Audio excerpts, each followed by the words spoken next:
Vamos dar continuidade na Sociedade Limitada. Nós teremos a oportunidade de falar de um assunto bem importante, que eu considero bem importante. Nós trabalharemos aqui agora, claro, de forma sucinta, nessa distinção entre a atividade exercida pela própria sociedade, a pessoa jurídica, a atividade exercida, a função exercida pelos sócios e ainda pelos administradores.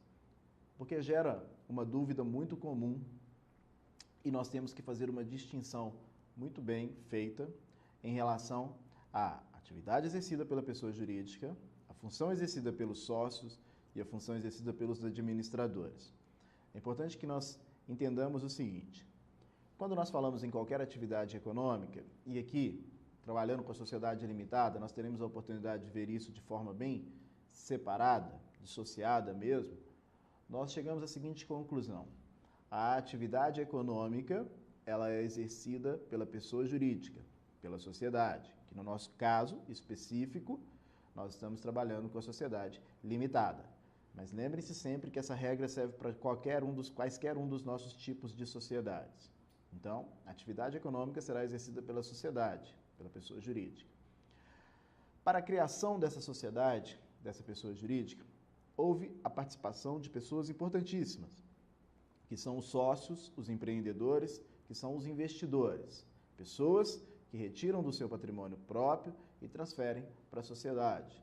Lembrem-se sempre que eles fazem um instrumento de constituição, que no nosso caso é um contrato social, tratando de uma sociedade limitada. Então essas pessoas são os sócios. Aquelas pessoas que objetivaram, aquelas pessoas que criaram um objetivo, aquelas pessoas que idealizaram em uma atividade e as pessoas que vão tomar os rumos, que vão tomar as decisões, que vão traçar as diretrizes pelas quais essa sociedade irão seguir. Esses sócios, depois de constituída a sociedade, eles também podem exercer a função de administradores. Mas percebam, eles também podem exercer a função como administradores. Não há problema algum que os sócios escolham administradores terceiros. Qual é a função do administrador? O administrador é aquela pessoa que vai representar a sociedade. O administrador é aquela pessoa que vai executar. Executar o quê? Executar as diretrizes, os comandos, as decisões que foram tomadas pelos sócios. Então, diante desse panorama, nós temos três pessoas importantíssimas. Tem uma sociedade, que pode ser empresário ou não, que vai exercer atividade econômica, que no nosso caso é uma sociedade limitada, Pessoa essa que gera riqueza, que é quem exerce a atividade econômica.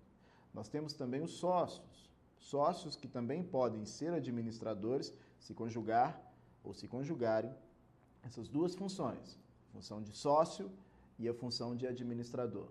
Qual é a função do sócio? Recapitulando, o sócio são aquelas pessoas que, primeiro, devem cumprir com o principal objetivo deles, e o principal objetivo para a pessoa jurídica, que também se transforma na principal obrigação do sócio, que é a de integralização do capital social, retirar do patrimônio particular e passar para a sociedade.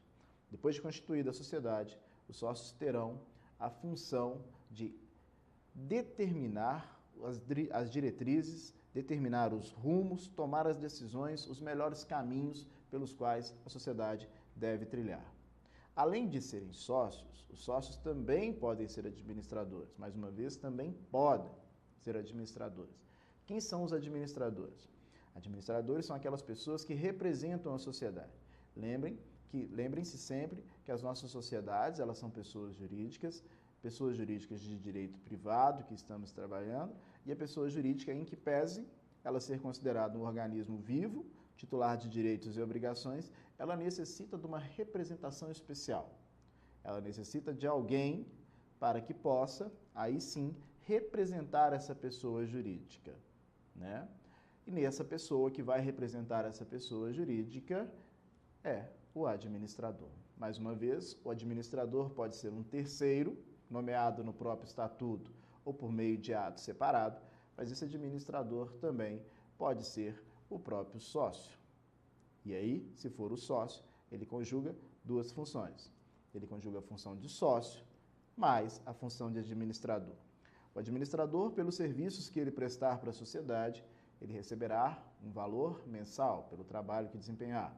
comumente chamado de prolabore, ao passo que o sócio terá o direito de retirada. Mas para que tenha o direito de retirada, após realizar os balanços, é necessário verificar inicialmente se tem lucro. Se não tiver lucro, o sócio não recebe nada por aquela atividade. Teremos a oportunidade de trabalhar em sala de aula, caso concreto, e trabalharemos duas situações que são fundamentais. Nós trabalharemos os direitos e deveres dos administradores e também trabalharemos, no nosso caso prático, os direitos e deveres dos sócios. E ainda, obrigatoriamente, perpassando pela situação de deliberação dos sócios em se tratando de sociedade limitada. Muito bem, obrigado e até a nossa aula.